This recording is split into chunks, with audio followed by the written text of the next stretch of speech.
A 26-year-old South African man was arrested in Nairobi for allegedly luring a 17-year-old girl he met on Tinder and took to a hotel, claiming she told him she was 18. The 17-year-old girl joined Tinder after being introduced to it by a friend.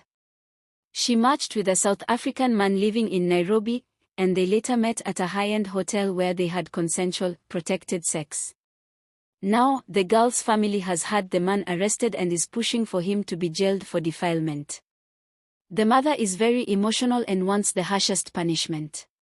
Some people believe the South African man is being treated unfairly, asking questions like, why was a 17-year-old on a dating app in the first place? What identification did she use to check into the hotel? They also say that the girl knew exactly what she was doing and the parent should accept that her daughter is rogue and focus on redeeming her instead of focusing on having the perpetrator punished. There's an understandable impulse to blame everyone and everything, Tinder, hotel policies, even the minor herself except the adult man in this case. Yes, questions must be asked. What was a 17-year-old doing on a dating app clearly meant for adults? What kind of hotel allows a teenager to check into a room with a grown man, without flagging it?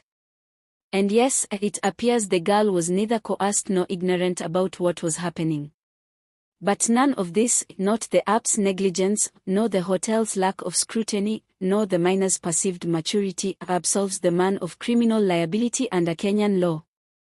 Section 8 of the Sexual Offences Act is unambiguous. Any sexual activity with a person under the age of 18, whether consensual or not, constitutes defilement. The law refers to such individuals as minors because the law recognizes a fundamental truth, that children, and yes, anyone under 18 is a child in the eyes of the law, cannot legally consent to sex with adults. Period. End of argument. Courts have reiterated this time and again. In Republic v. Lawrence Mukeria, 2015, the judge stated, even where the minor appears to have consented or initiated the act, the law does not recognize that consent as valid. Protection of children overrides any perceived volition. The idea isn't to punish teenagers for their sexual curiosity or misjudgment, it's to impose a higher duty of care on adults, particularly older ones, who should know better.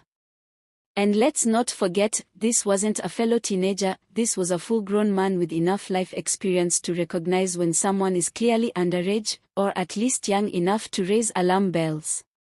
A man cannot seek refuge in the false comfort of, I thought she was of age, particularly when common sense, and yes, even basic human instinct, should tell you otherwise. Even in the animal kingdom, boundaries are instinctively upheld.